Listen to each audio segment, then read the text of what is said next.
What is going on, everybody? And welcome to my YouTube channel. My name is David, and I was better known as Team Guru at one point in time. But I've since changed that from Team Guru to the Wrestling Matrix. So that's what it is going forward. And with that being said, let's go ahead and talk about the WWE Monday Night Review for January the 3rd, 2022. Now, before we get into the review, let's actually talk about some of the things that just didn't make sense to me tonight.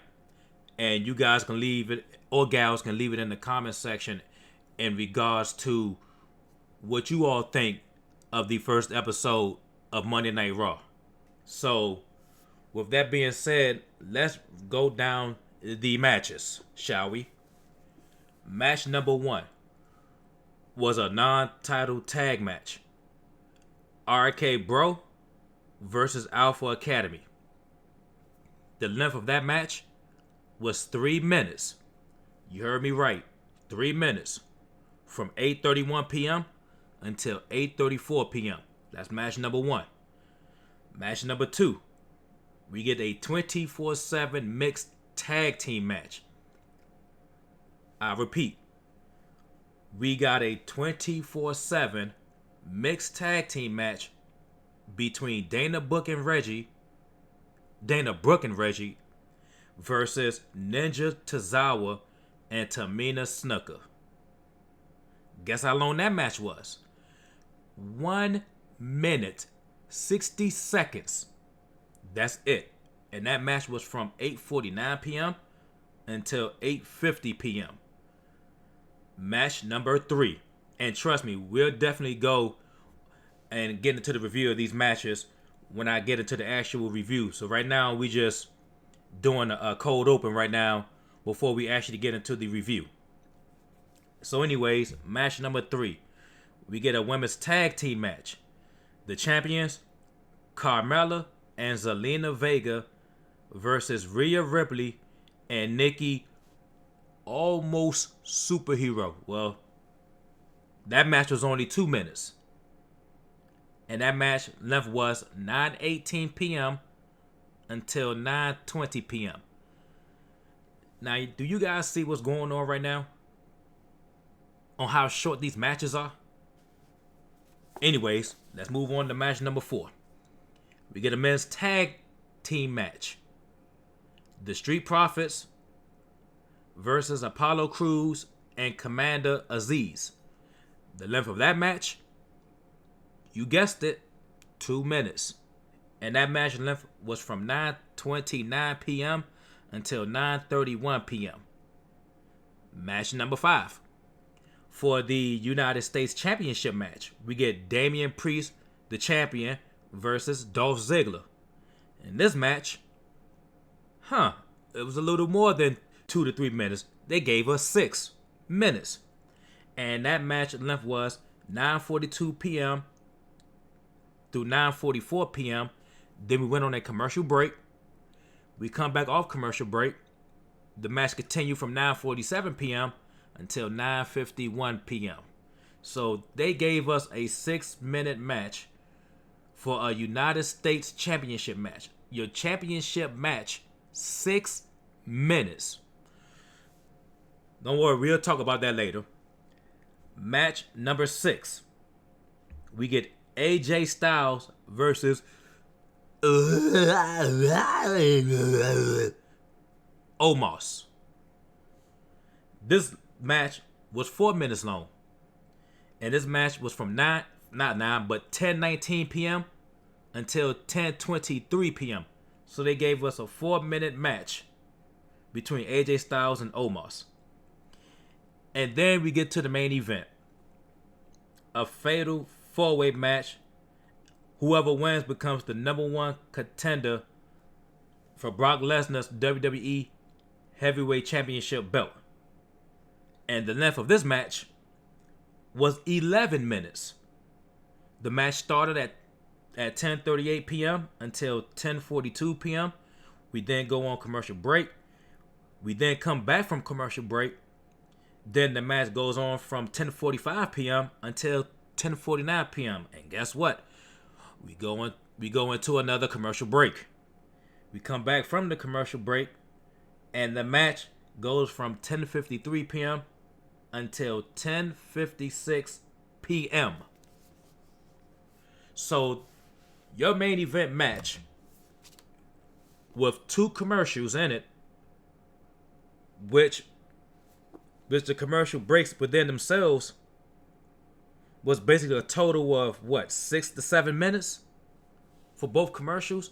In your main event match, a fatal 4-way, 4 guys in the ring fighting to get the opportunity to face Brock Lesnar at the Royal Rumble.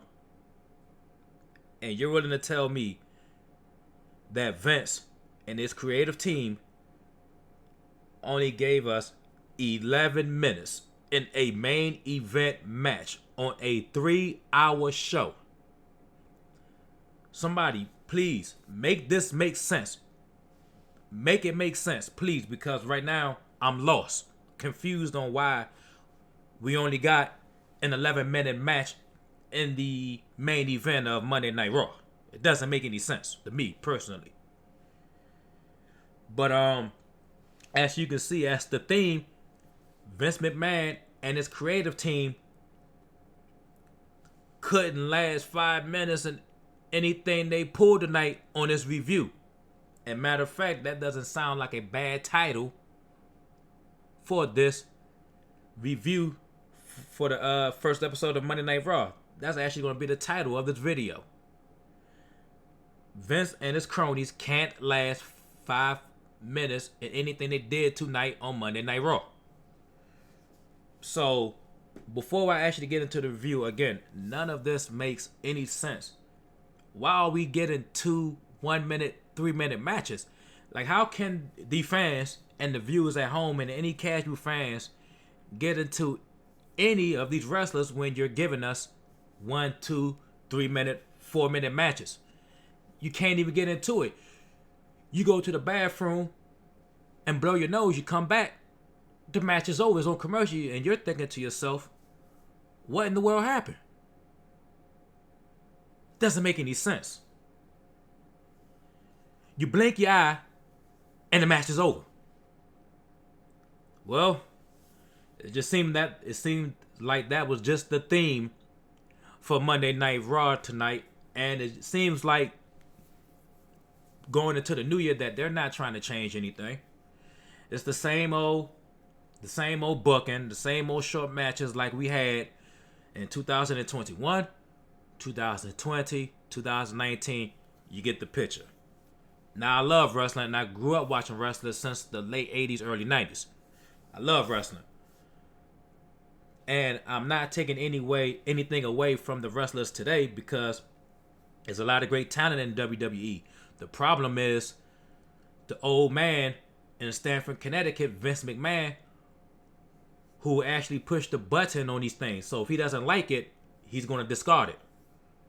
So we have to put the blame on Vince McMahon on why Monday Night Raw and SmackDown in the state that it's in. It's not Bruce Pritchard's fault.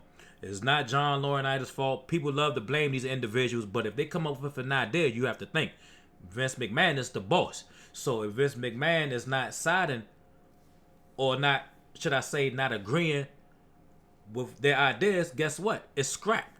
So you cannot blame Laurinaitis and the creative team, and you can't blame, again, somebody like a Bruce Pritchard. It goes back to Vincent Kennedy McMahon.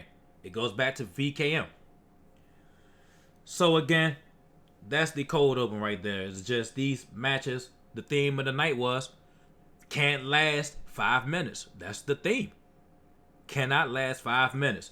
We had one match out of 7 matches, where one match lasted 6 minutes. We have a second match, which was the main event, that lasted 11 minutes. So out of 7 matches, only 2 matches lasted more than 5 minutes. Only 2 matches lasted more than 5 minutes. The other 5 matches were under 5 minutes. So with that being said, guys, I have my notes. and let's go ahead and get into this review. And before I actually get into this review, there's one more thing I would like to say. Until I get my camera and everything set up, we're going to do these reviews into a podcast audio type of format right now, and until I get everything in order. So, with that being said, let's go ahead and get into the Monday Night Raw review. Alrighty, so Monday Night Raw kicked off with a video package of the Day 1 pay-per-view this past Saturday. And as we all know, Brock is now the new WWE Heavyweight Champion. Now, we don't have to get into it too much, but originally Brock Lesnar was not a part of this match. He just wasn't. But because Roman got hit with the cold, he tested positive for the cold, we knew what time it was. Vince McMahon, he panicked and he threw Brock Lesnar into that match. Into that match, if I can speak. He threw Brock Lesnar into that match. Now, once you know that Brock Lesnar was getting thrown into that match, something should have flickered in your head and say, you know what? Brock Lesnar's going to win this. Big E will lose his title. And that's exactly what happened. But anyways, to get back into the Monday Night Raw review, Paul Heyman comes out and he does his normal promos that he always do. And we know Paul Heyman, he can cut promos like crazy. He's great at what he do, and he's probably one of the smartest men in the wrestling business today. No question about it. You have to give it to Paul Heyman. He's good at what he do. He's a good talker. He's a salesman.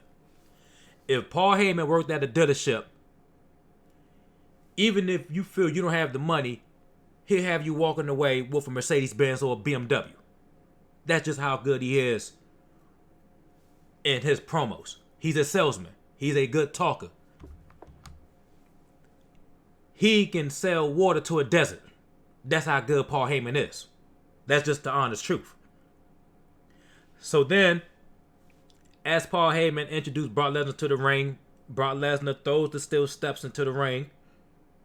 He then gets on these steps, and then he mocks Roman Reigns by saying, South Carolina, acknowledge me. And that he is the real champion. And then we get some more talk out of, Brock Lesnar making fun of Roman Reigns for testing positive for the COVID. Now, before people get into the idea of saying that, I think they went too far with that. Trust me.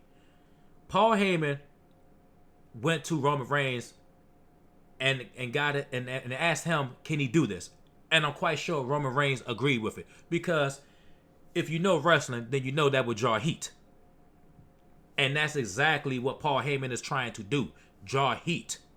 That's part of the business. We already know behind the scenes, we all want Roman Reigns. We wish him a speedy recovery from the COVID. No question about it.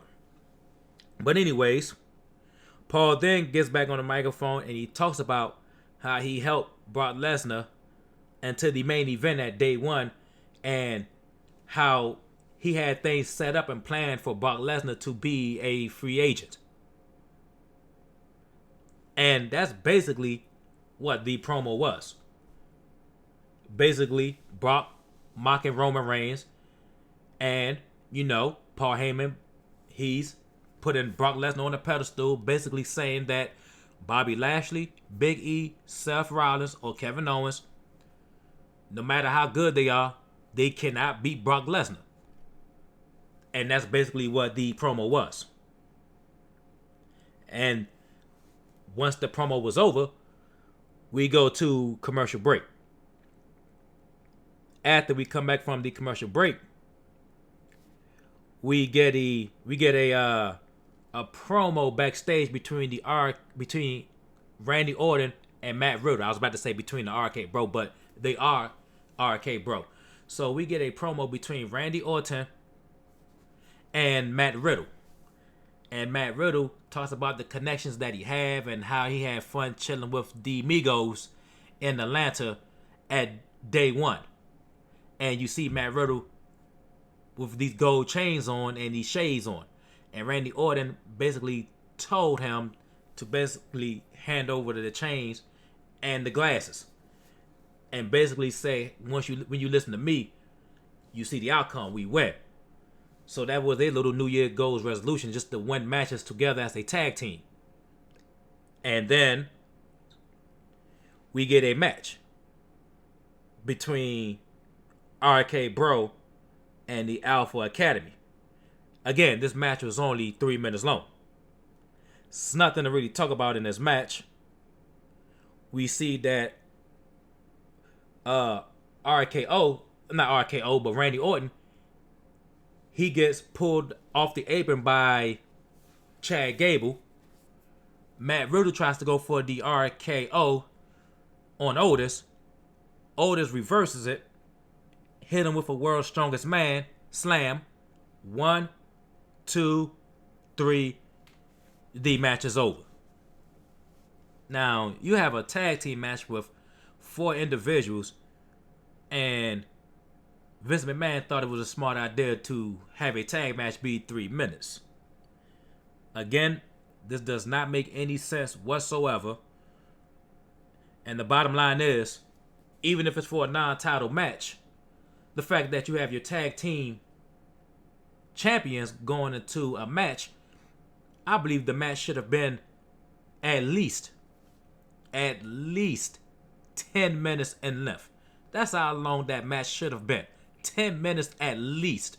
But they couldn't even give us that. They gave us 3 minutes. Again, if you went to the bathroom and blew your nose, the match was over before you know it.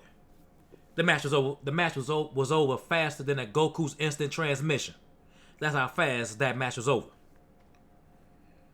Moving along, after that match was over, we get a promo backstage between MVP and Bobby Lashley.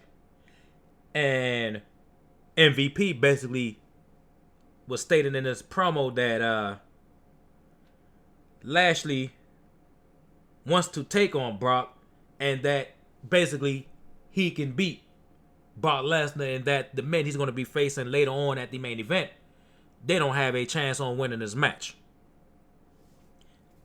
That was a little short promo, and then we go to a commercial break.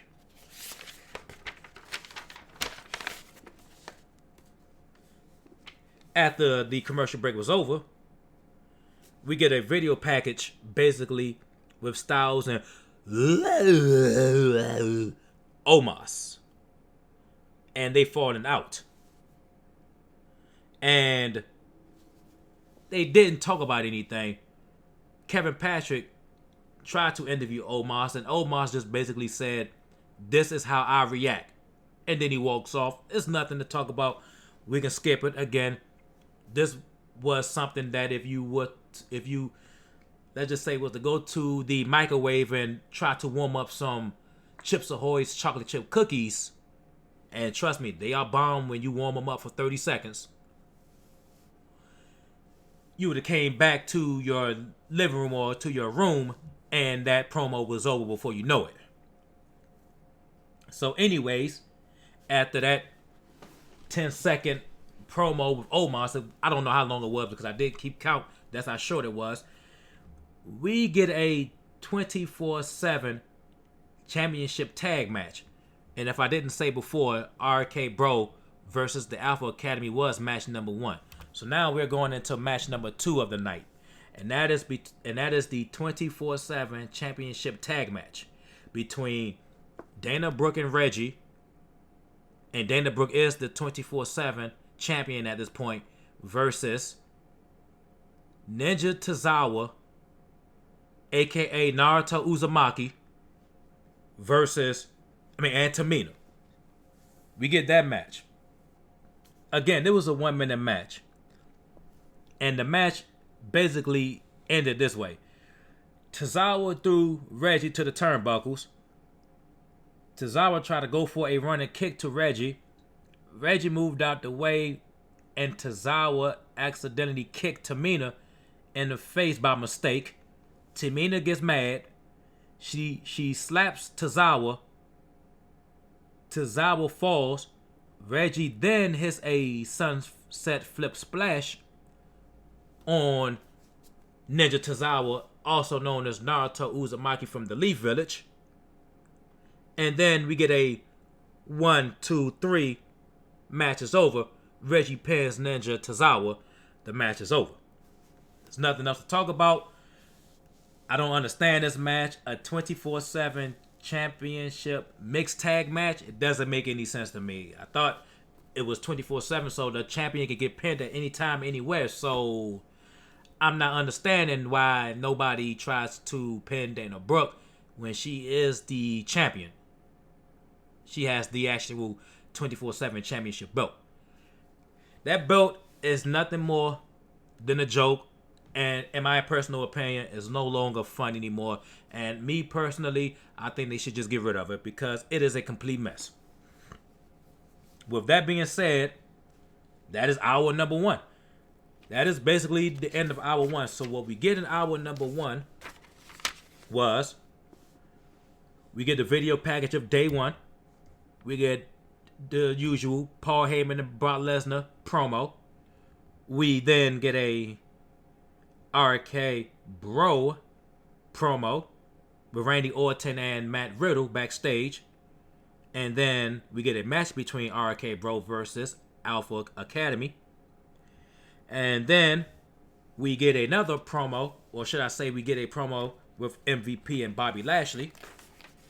And then we get a video package of Styles, AJ Styles, and Omos. And then we get a match between Ninja Tozawa and Tamina versus Dana Brooke, who is the 24/7 champion, and Reggie. And that is your first hour. Did any of that sound captivating to you outside of maybe the Brock Lesnar and Paul Heyman promo? The first hour was a snooze fest. It just was. Hopefully you woke up and you realized and you said, you know what? Let me go ahead and get myself a Mountain Dew or a cup of coffee so I can stay up and watch the remainder of this 3-hour show. The first hour wasn't that great at all. It wasn't good to me and it wasn't decent. Just my personal opinion. Now we go into hour number 2 and we get a video package of the day 1 pay-per-view between Becky Lynch versus Liv Morgan. Now, if you all seen the day 1 pay-per-view, then you see that Liv Morgan lost clean. It was a botch. Not a botch to the point where somebody got hurt, but it was more or less a botch where Becky Lynch basically hit Liv Morgan with this rock bottom. And she was so far away from the ropes when she rock bottom Liv Morgan, where she was trying to extend her legs to the bottom rope to give her some momentum, so Liv Morgan couldn't kick out of the rock bottom. But that's basically what it is. But her legs was too short to reach the ropes, so therefore Liv Morgan lost clean, Mr. Clean. I mean, lay down to Mr. Clean on your kitchen floor. Mop it up good because Liv Morgan lost clean to Becky Lynch. That's just what it is. You couldn't even go in there and say, well, Becky Lynch cheated, because she didn't, because her foot was not on the bottom rope. Liv Morgan just lost clean. So it is what it is. Now, anyways, we start off hour number 2. Becky Lynch, music hits. She then comes down the aisle with the jacket with a goat head on it, which I thought was pretty funny because Becky Lynch considered herself the GOAT in the women's division. So when Becky Lynch gets to the ring, she cuts a promo about her being an out of work and that nobody can beat her in the women's division. Then Liv Morgan comes out and talked about how she almost beat Becky Lynch. And I love Liv Morgan. And she is a good wrestler. She definitely has improved over the years in her in-ring abilities. But who gave her the script to say, I almost beat you at the day one pay-per-view? Almost does not get the job done. You either win or you lose.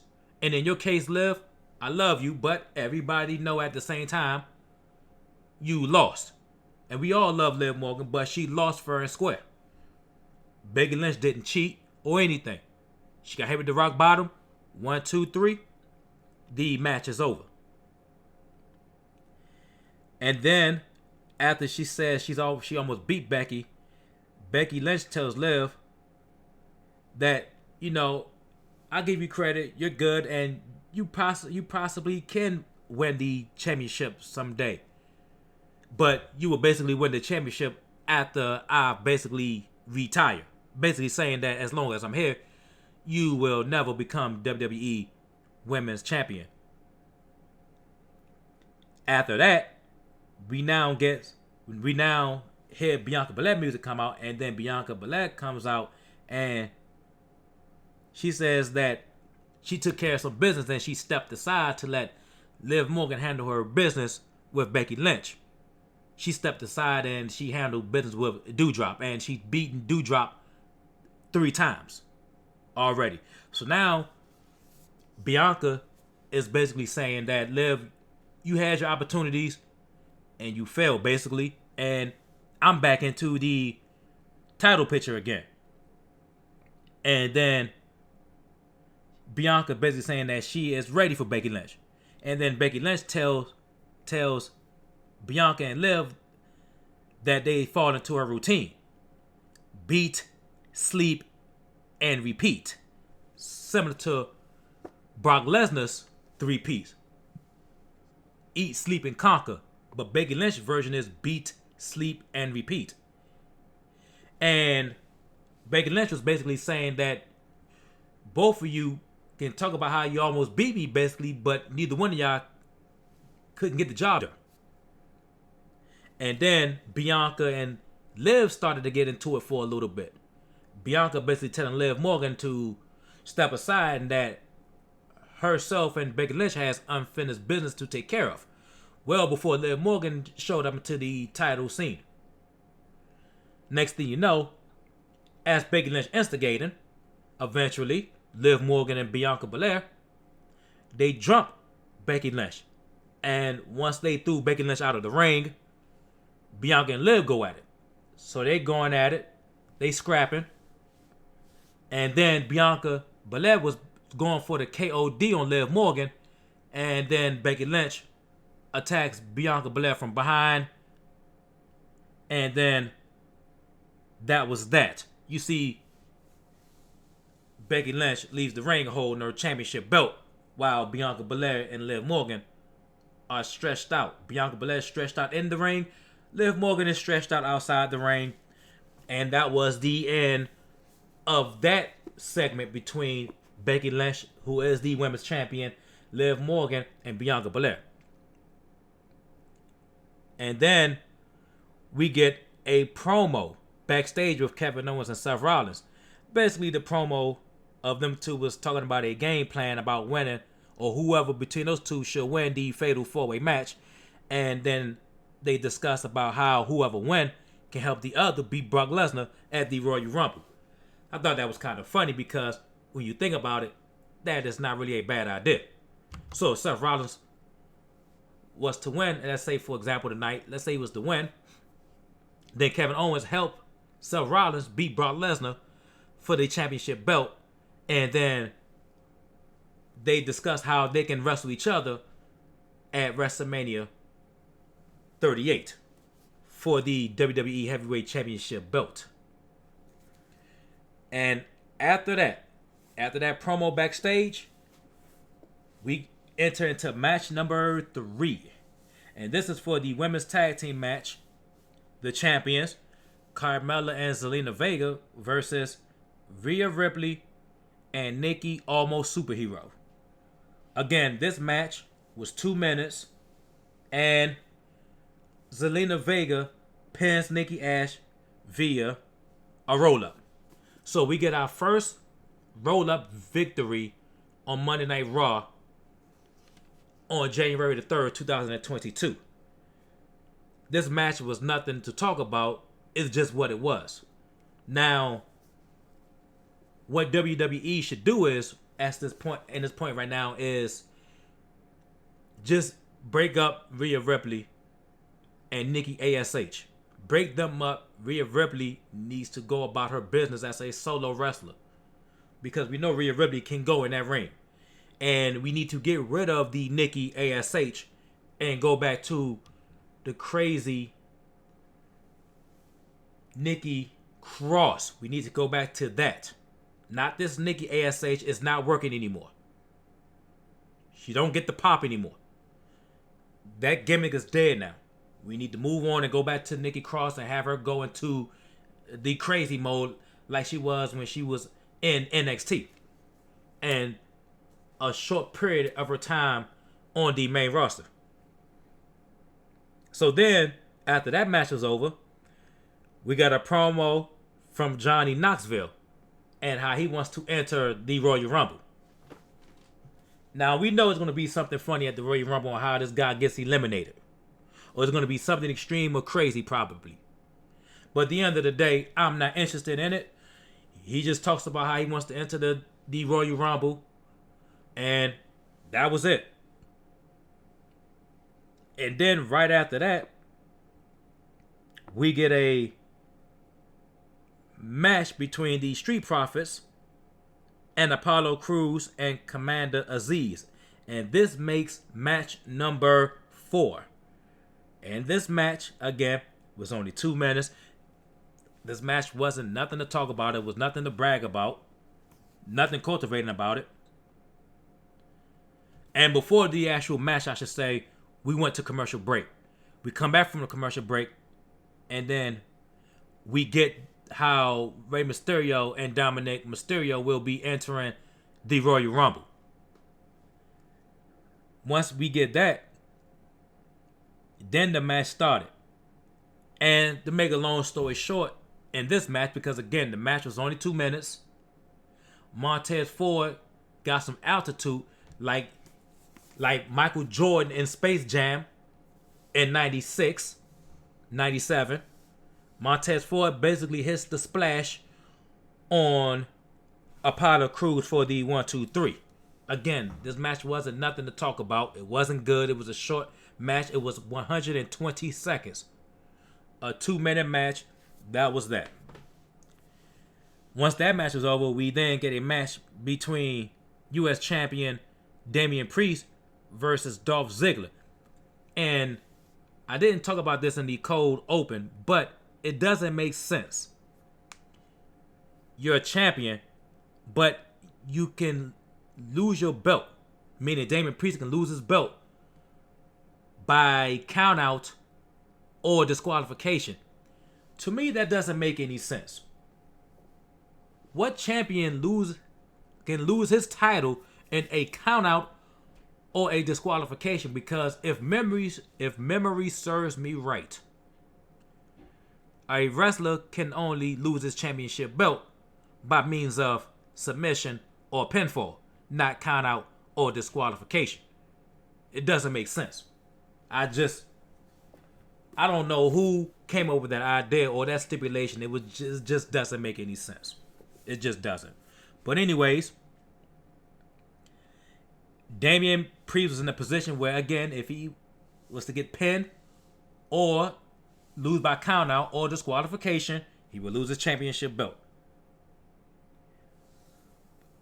The match starts.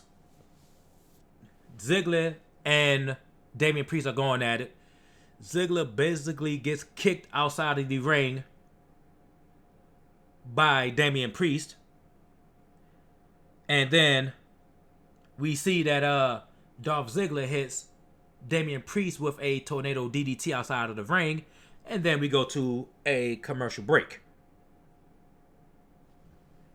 And then I have my notes on me. We then go on that commercial break, like I said. We come back from commercial break, and the match continues between Dolph Ziggler and Damien Priest. And then, matter of fact, I got a little bit ahead of myself. I apologize for that, guys. After that commercial break, we see a backstage promo with Doudrop demanding that she deserves an opportunity for the WWE Raw Women's Championship belt against Becky Lynch. Now, Sonya Deville says, we just don't give opportunities. I kind of chuckled when she said that because that's exactly what happened with Brock Lesnar going into day one. He was just thrusted into the match. And the outcome, he's the champion.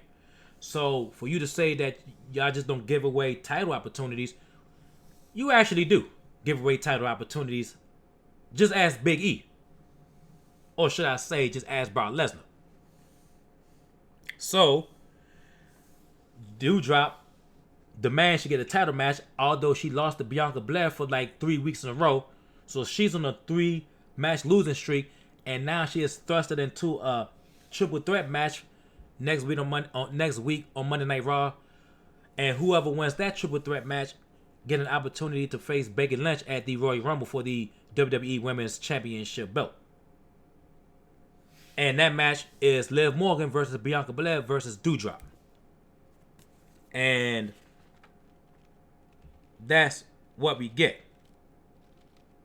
And after that was over, we then get into the match. And again, like I said, Damien Priest kicks Ziggler outside of the ring. Ziggler hits Priest with a tornado DDT. We then go on a commercial break. We then come back from the commercial break, and Damien Priest and Dolph Ziggler are continuing the match. Damien Priest goes onto the top rope. Robert Roode comes out of the crowd. He pushes Damien Priest off the ropes. And Ziggler and Roode are trying to force Damien Priest to lose his cool. So if he loses by disqualification, he loses his title. So then, after that, Priest attacks Robert Roode. And he attacks him outside the ring.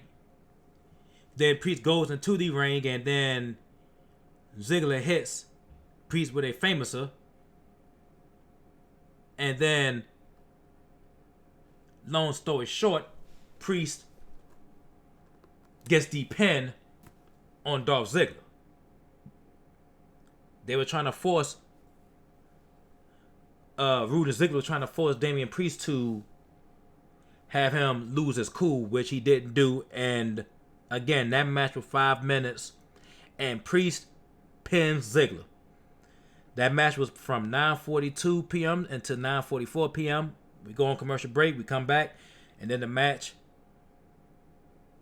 went from 9:47, and the match was over at 9:51 p.m. And that was the end of your match.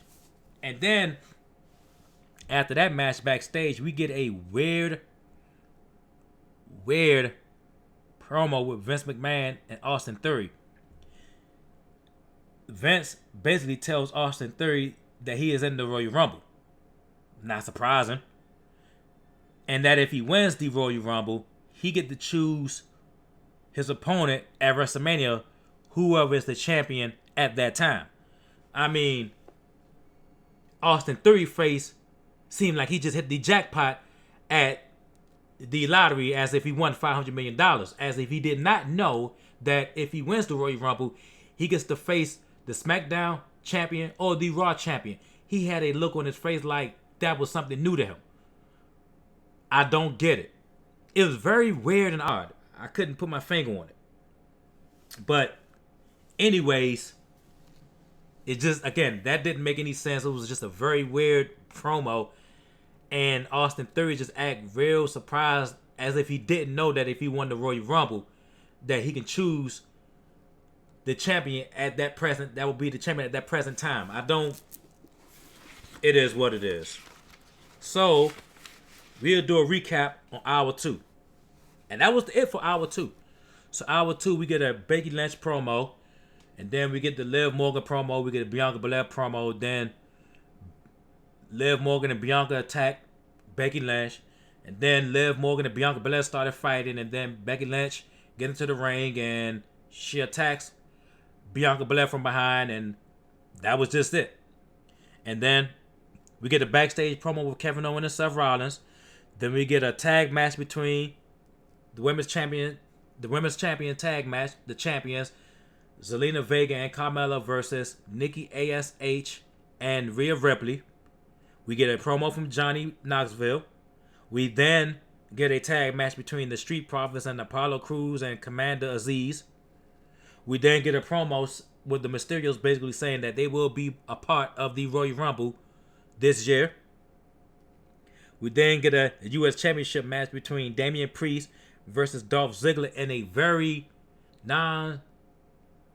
what's the word I'm looking for? A stipulation that makes no sense. Again, if your champion loses by count out or disqualification, he loses his title. You cannot make this type of stuff up with WWE. I do not know what the creative team or what Vince McMahon was possibly thinking when they came up with that stipulation. To me, it was extra stupid. In other words, it was stupid. Bottom line. End of discussion. Then we get Doudrop demanding that she's tired of seeing the same women get an opportunity for the Raw Women's Championship belt.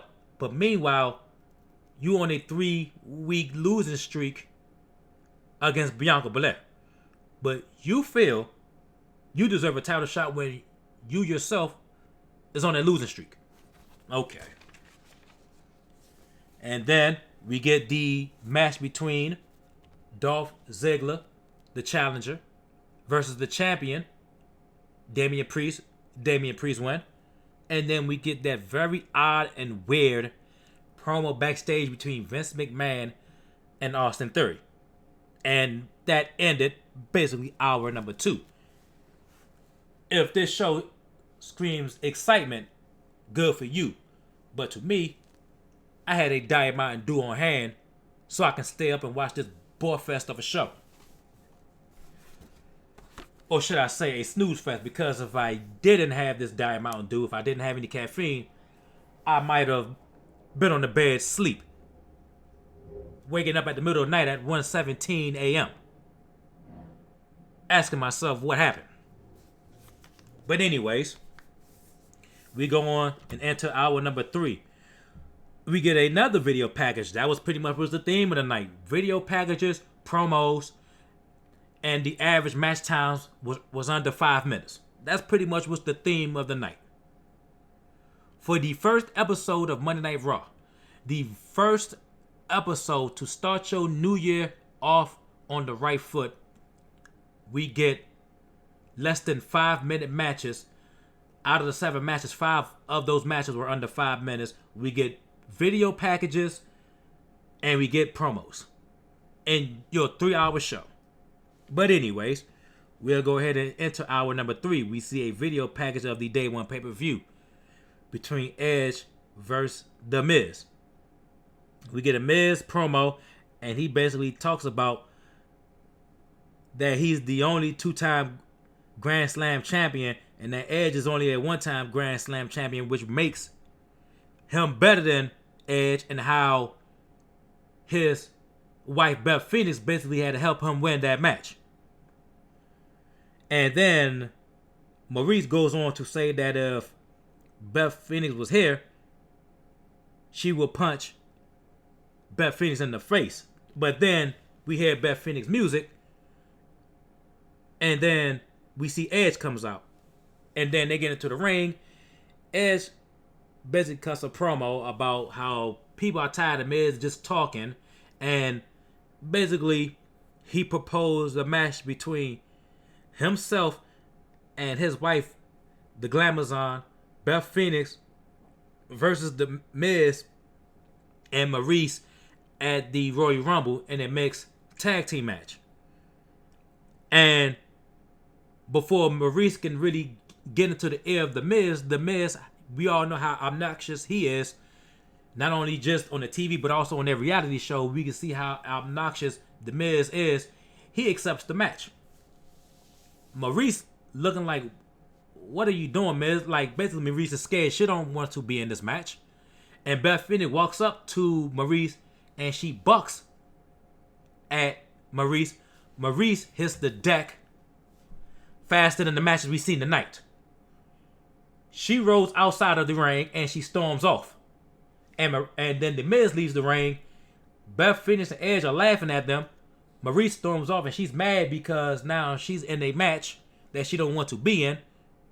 And we see Edge try to talk to her, but she's not trying to hear anything The Miz have to say. And then that was the end of that. And then after that, we get a promo with Big E. And he talks about how he's not going to feel sorry about losing the title to Brock Lesnar at day one.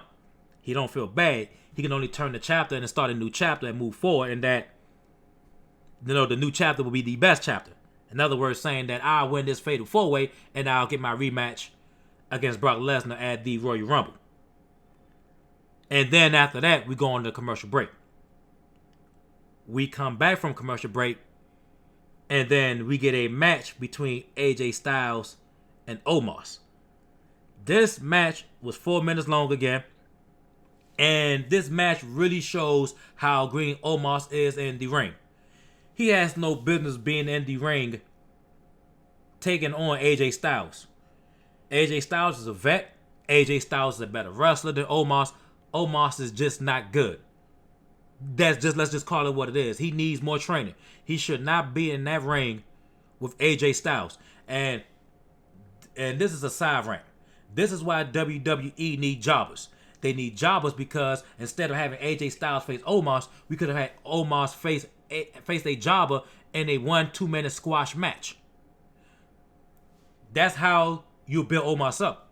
You start feeding him jobbers, and then you start feeding him low tier wrestlers into the mid tier until he gets better and better and gets more confidence and more confidence. But WWE, they don't do that anymore. That is a concept that they don't use anymore like they used to in the 80s and the early 90s. They don't do that anymore, but they should. But anyways, side rant is over. We get into the match, and Omos hits AJ Styles with the pendulum backbreaker. 1, 2, 3, the match is over. As good as AJ Styles is, you give him a 4-minute match against a rookie. Again, make that make sense. So, that was the end of that match. And if memory serves me right, that was match number 6. Because match number 5 was the United States Championship match between Damien Priest and Dolph Ziggler. So match number 6 was AJ Styles versus Omos. And again, that match was 4 minutes from 10:19 p.m. until 10:23 p.m. And then we get to our main event, basically. We get to our main event. After the match was over between AJ Styles and Omos, we see Kevin Owens, music hits, and we see him walking down the aisle, and then we go to commercial break. And we come back from the commercial break before we actually get into the fatal 4-way championship match for the number 1 contender to face Brock Lesnar at the Royal Rumble. We get a slight video package of the Alexa Bliss journey back to Raw next week. So that's going to be good to see Alexa Bliss if she shows up there. We're not sure if she's going to show up or we're just going to receive a video package or not, but we shall see. But if she does come back next week, that will be good because that women's division is struggling. I mean struggling. I mean, we know that Alexa Bliss took some time away from wrestling to recover from her injuries. We know that she had some concussions and she's struggling with other issues as well, so physical issues, and we wish nothing but the best for Alexa Bliss. So for her to, if she do show up next week, that will be good for the women's division. If she is 100%, I would not be surprised if she win the Royal Rumble. She's the top favorite to win the Royal Rumble, but we will save that for another video. But anyways, we get into the final match, the not the pay-per-view, but the final match, the main event of Monday Night Raw for January the 3rd, 2022. And the fatal four-way match is Big E versus Seth Rollins versus Kevin Owens versus Bobby Lashley. This match started at 10:38 p.m. So if you know math and you put in the commercial breaks from 10:38 p.m. until 11 p.m., you would think they have 22 minutes. No. They don't get 22 minutes. So we go into the match again before we go into our first commercial break in this main event. This match was from 10:38 p.m. to 10:42 p.m. And again, we come back from commercial break. It was 10:45 p.m. to 10:49 p.m. We go on another commercial break. And then we come back from that commercial break. And the match goes from 10:53 p.m. until 10:56 p.m. And then the match was over. But let's talk about this match right quick. And I keep this short, sweet, to the point, to the best of my abilities. So the match starts. Big E and Bobby Lashley, they attack Seth Rollins. I'm about to say Seth Owens. They attack Seth Rollins and Kevin Owens. And they throw Seth Rollins and Kevin Owens outside of the ring. I'm talking about Big E and Bobby Lashley. It's like they form some little allegiance, some alliance. They form, basically, they got together as a team. Lashley and Big E. Anyways, Bobby Lashley tries to go for a spear to Kevin Owens. So Kevin Owens move and Bobby Lashley goes flying through the barricade, and the barricade, not barricade, but the barricade collapsed. So Bobby Lashley is out. Kevin Owens and Seth Rollins then focus their attention on Big E. And they continue to jump Big E, and then Owens and Seth Rollins, they powerbomb Big E through the announce table. And then we go on that commercial break. That's the first commercial break that we go to. We come back from the commercial break. Kevin Owens and Seth Rollins then focus their attention on jumping Bobby Lashley. Big E and Bobby Lashley, of course, they teamed together and they started chasing Kevin Owens and Seth Rollins through the crowd once they got the upper hand. So we see Seth Rollins and Kevin Owens running through the crowd. And we get backstage where the concession stands are, where they sell the WWE merchandise and popcorn and hot dogs, etc. Lashley had Seth Rollins in the Hurt Lock. Kevin Owens hit him in the head with some plastic item that he got off of a trash can lid or something like that. And he hits Bobby Lashley from behind. Big E then attacks Kevin Owens, and then he basically rock bottoms Kevin Owens through the concession stand table where they had the merchandise table, I should say, where they have the WWE t-shirts, hats or whatnot. So Kevin Owens goes through the table. And then we go back on to a commercial break. That is the second commercial break in the main event. We come back from the commercial break. They all continue to fight. And we see Kevin Owens. He's on top of the exit door where you go through like a tunnel before you go to the concession stand. He jumps off of that and does a swanton bomb on Big E, Bobby Lashley, and Seth Rollins, taking all three men out. The crowds, of course, they're chanting, "This is awesome." That was pretty awesome for a guy that size to do a swanton bomb off of that. Seth Rollins and Kevin Owens then end up recovering. They grabbed Big E and they threw him in the ring. They continue to beat him up. Kevin Owens does another swanton bomb on Big E, and then Seth Rollins does a frog splash on Big E. Seth tried to go for the pin on Big E, but Big E kicks out in 2 3/4. Seth Rollins and Kevin Owens continue to jump Big E. Kevin Owens then hits Big E with a pop-up powerbomb. Kevin Owens goes for the pin. However, Bobby Lashley gets into the ring and he pushes Seth Rollins into Big E and Kevin Owens to break up the count. Excuse me. My nose kind of stopped up. Big E was going for the big ending after he recovered. He was going for the big ending on Seth Rollins, but Seth Rollins reverses it, and then Big E gets speared by Bobby Lashley.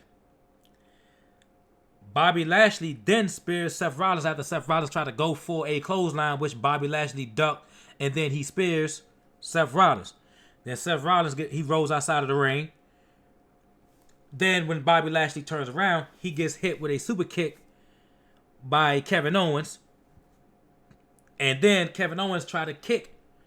Well, he didn't try. He kicks Bobby Lashley in the stomach and try to go for the Stone Cold Stunner. Bobby Lashley reverses it. And then Kevin Owens gets hit with a spear. 1, 2, 3. The match is over. And Bobby Lashley is your winner of this Fatal 4-Way match. This Fatal 4-Way number 1 contenders match. So now we get a match between Brock Lesnar and Bobby Lashley at the Royal Rumble. That should be a good match. That's a match that a lot of people been wanting to see for a long time because they both have the look. Bobby Lashley is still a heel in a sense, and Lesnar is more or less, I think he's neutral. He's not a bad guy, but he's not a face either. But he's leaning more so towards a face than a bad guy. So he's in that neutral. He's in the middle between a heel and a face. He's neutral basically at this point.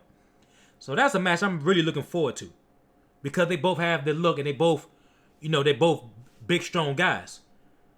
That look like a championship type of match. Take my money. And after Lashley won the match, and again, the match ended at 10:56 p.m. So for the remainder 4 minutes that was left on the episode of Raw, Bobby Lashley's in the ring celebrating, and believe it or not, Bobby Lashley actually got a pop for winning that match because a lot of the fans are not stupid. They know that's going to be a good match between Bobby Lashley and Brock Lesnar at the Royal Rumble. And as Bobby Lashley continued to celebrate, after the match, Kevin Patrick is seen backstage with Brock Lesnar. Obviously, Brock Lesnar was in the locker room watching the match, so he obviously seen who won. And then Kevin Patrick asked Brock Lesnar a question by saying, "Do you have a comment?" Lesnar says, "Yes, I do have a comment. I will see Roman Reigns this Friday on SmackDown."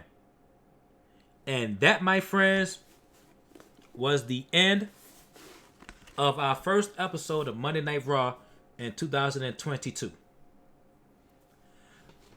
This was a very hard episode to watch tonight. WWE cannot build superstars to save their lives. Seriously. We get the same redundant stuff all the time. Not saying that Lesnar and Lashley is redundant because they're not, because this will be the first time they've ever faced each other. I'm just talking about how Brock Lesnar is the World Heavyweight Champion. Considering that he's not even on the Raw brand. Granted, I know he's a free agent, but he got thrusted into that match. I think Big E was done filthy. He was done dirty. That's just my honest opinion. I don't mind Big E losing the title match at day one. But then again, I kind of do because now you're playing hot potato with that belt.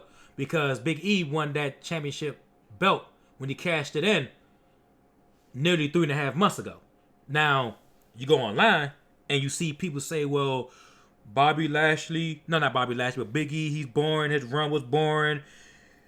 He was just boring. And here's the thing with that. My honest opinion with that, right? How can you say that it was boring when the WWE, meaning Vince McMahon, didn't throw anything out there for Big E to do? You all say that Big E, I ain't gonna say you all, but a lot of people say Big E is a comedy act. You can be a comedy act and still be a champion because Big E still has that look. He can be goofy, but then we know he's very good in that ring. They didn't book Big E as such, and that is why we see Big E being thrown under the bus the way he's being thrown under the bus by these fickle fans.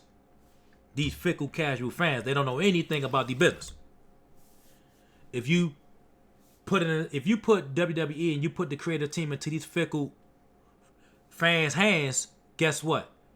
You will see a new champion every 2 weeks. These championship belts need to mean something. These championships be going 3 months at a time. I remember back in like the 80s and the early 90s, these champions will go 8 to 9 months, 6 months as your champion. Now, some people may say, well, that was back in the days. You're right, that was back in the days, but guess what? Ratings was higher back in those days too. Again, ratings was higher back in those days. And Vince McMahon needs to build superstars, because we know throughout 2021 and 2020 that they've released well over 100 people. At least. So they don't have anybody. That roster is narrow. I think personally, this should be the last year of the WWE brand. I think after this year, there should be no more brand splits. Everything should be combined in one. That's just my personal opinion. And again, I would like to know, what did you guys think of the first episode of Monday Night Raw? Was it good? Was it bad? What was your opinion? Let me see your opinions and thoughts in the comment section below, because I'll tell you guys this and gals this straight up. Monday Night Raw was terrible tonight. It just was.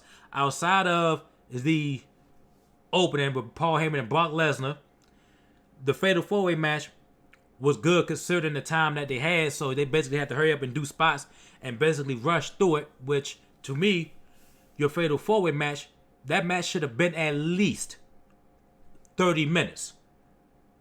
To be honest with you, we didn't need to see Apollo Crews and Commander Aziz versus Street Profits. We didn't have to see that match. We didn't need to see the women's tag match. If you want to give us all these short 4 or 5 minute matches, we did not have to see those matches. Those minutes could have been reserved for that Fatal 4-Way match. That match should have been 30 minutes long. You have 4 individuals. There's no reason why TV time, that match should have been 11 minutes. That is unacceptable. It just is. We get an 11-minute match and a 4-way title match.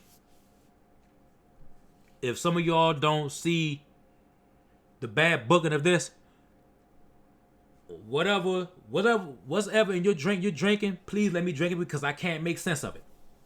And again, that is the end of the first episode of Monday Night Raw.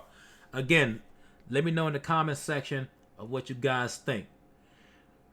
I'm going to go ahead and end off this video. And again, this is my new channel, so I will be doing Monday Night Raw reviews. I will start doing AEW Dynamite reviews, and I will be doing Friday Night SmackDown reviews, and I'll also be doing pay-per-view events. I'll be doing reviews on those as well. So we're just going to be doing reviews. We're going to be doing reviews on this channel. So if you all like this video, leave a thumbs up. Subscribe to the channel if you're new. We're on the road to 1,000 subscribers, and that's what it is from this point on forward. We are going to start the new year in the right direction, on the right foot. And follow me as well on Twitter at WrestleMatrix. I'll just have that, and I will add my Twitter name in the description box. Just follow me on Twitter, where I will post wrestling and current events and news and updates or whatnot, and you all just follow along. I respond back. So let's help this channel grow. Let's help get this channel to 1,000 subscribers, because you all are the power to helping this channel grow. So I can't do this without you all help, and I'll admit to that. So let's help get this channel to 1,000 subscribers. So again, I'm about to go ahead and end off this video so I can go ahead and upload it on my YouTube channel. And I hope you guys like what you see. Until then, I will talk to you all later. Peace.